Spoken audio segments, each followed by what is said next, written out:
Algunos piensan que el reino de Dios es un lugar al que iremos después de morir. Para otros es simplemente la otra vida, el cielo o lo que hay después de la muerte. Algunos más creen que el reino de Dios sería la manifestación de la soberanía y el señorío de Dios sobre este mundo siniestro, dominado por las fuerzas satánicas en lucha contra las fuerzas del bien. Para nosotros, el reino de Dios es la acción salvadora de Dios que interviene en la historia con justicia, paz y amor. El reino es, en definitiva, una situación de perfecta justicia, reconciliación y paz que comienza desde abajo, defendiendo la vida digna de quienes la tienen amenazada en el presente. De Jesús a Cristo. Conociendo al Jesús histórico para llegar a proclamar al Cristo de la fe.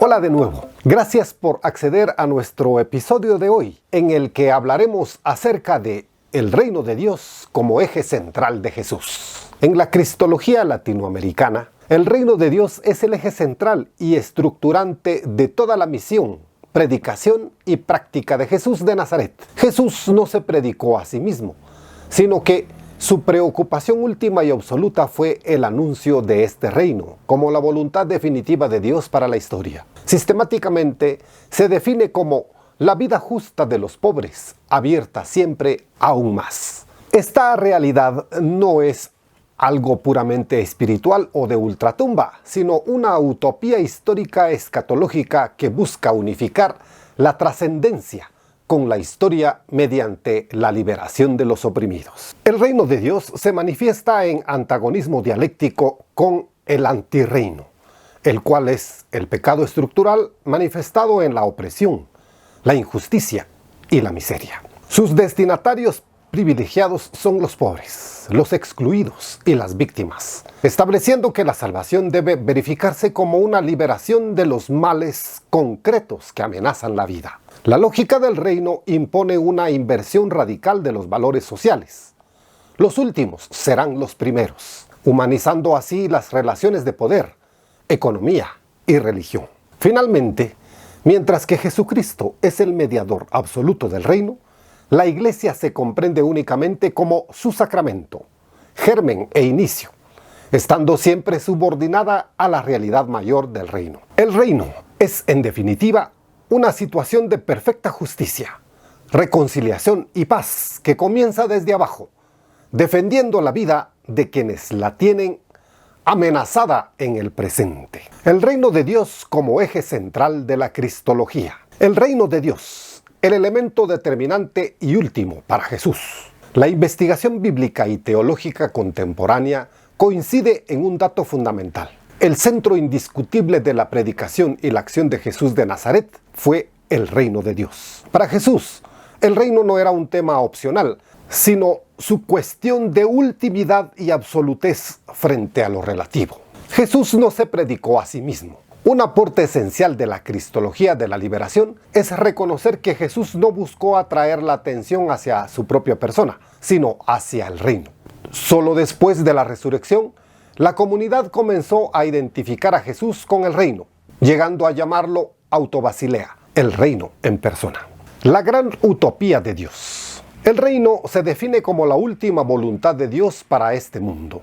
Es el sueño de Dios para la humanidad, una situación de vida marcada por la justicia perfecta, la reconciliación, la libertad y la paz. Inversión de valores. La lógica del reino impone una transformación radical de las relaciones humanas. Los últimos serán los primeros. Esta inversión no es solo poética, sino práctica. Busca humanizar las relaciones de poder, rey-súbdito, de economía, patrón asalariado y de religión, ley-misericordia. Organización escatológica de la cristología. La cristología latinoamericana se organiza escatológicamente en torno al reino. Esto significa que entiende el reino como una realidad que une la trascendencia con la historia y la esperanza con la práctica. Superación del eclesiocentrismo. Históricamente, la Iglesia ocupó el lugar del reino, desplazándolo al olvido. La cristología de la liberación recupera la primacía del reino sobre la Iglesia, definiendo a esta última únicamente como germen, principio y sacramento, mediación de esa buena noticia. El ya y el todavía no. La cristología organiza la esperanza bajo una tensión dialéctica. El reino ya ha llegado en el mediador, Jesús, y en sus signos, curaciones, perdones, pero es un todavía no. A nivel de la mediación, la realización total de la justicia en el mundo. Unidad, trascendencia, historia. El reino no es una realidad ultramundana o puramente espiritual.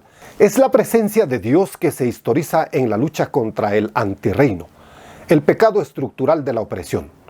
Por tanto, la salvación escatológica se verifica como liberación histórica de los males concretos. La relacionalidad constitutiva.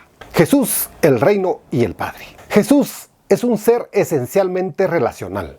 No puede ser comprendido como una figura aislada o puramente metafísica. Jesús y el Padre, Abba. La relación de Jesús con Dios es de una intimidad extrema, marcada por la confianza y la obediencia filial. Jesús se entiende totalmente a partir del Padre, hasta el punto de decir que Él y el Padre son una sola cosa. Esta filiación es la que le da la autoridad para anunciar el reino. Jesús y el reino. El reino es lo que da sentido a la misión de Jesús. Existe una circularidad hermenéutica. El reino se conoce a través de la práctica de Jesús, y Jesús se comprende a través de su entrega absoluta al reino. El Dios del reino. El Dios que Jesús revela es un Dios parcial hacia las víctimas. La razón de que el reino sea para los pobres no es una decisión sociológica, sino que es la definición misma de quién es Dios. Un padre que no tolera que sus hijos sean despojados de la vida. En síntesis, el reino de Dios no es solo un tema teológico, es la clave hermenéutica para comprender a Jesús. La trascendencia que se historiza, esperanza que se hace praxis y amor que toma partido por los excluidos.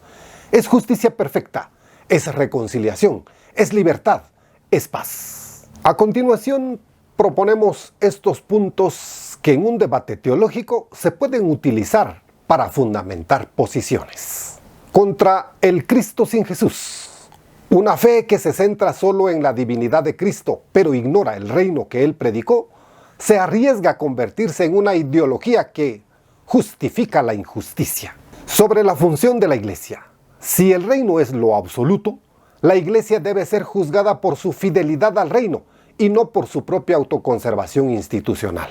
La definición de pobreza. En la lógica del reino, la pobreza no es natural, ni un designio divino, sino un pecado que Dios quiere erradicar mediante la justicia. El seguimiento como conocimiento. No se conoce a Jesús mediante definiciones dogmáticas estáticas, sino siguiendo su práctica en favor de la vida justa de los pobres. Justificación de la opción por los pobres. Esta opción no es una moda política, sino que está implícita en la fe cristológica, en un Dios que se hizo pobre para liberar a los cautivos. Para la reflexión final, queremos formularle esta interrogante. Si el reino de Dios que Jesús anunció es vida justa para los pobres, inversión de valores y liberación concreta frente al antirreino de la injusticia, ¿qué conversiones personales y qué transformaciones concretas estamos dispuestos a asumir hoy como comunidades parroquiales para que nuestra fe deje de ser solo discurso y se vuelva signo real del reino que comienza desde abajo, en la vida de quienes la tienen amenazada? Deje sus respuestas en la sección de comentarios. En nuestro siguiente episodio hablaremos sobre la praxis de Jesús y el antirreino. Muchas gracias por su atención.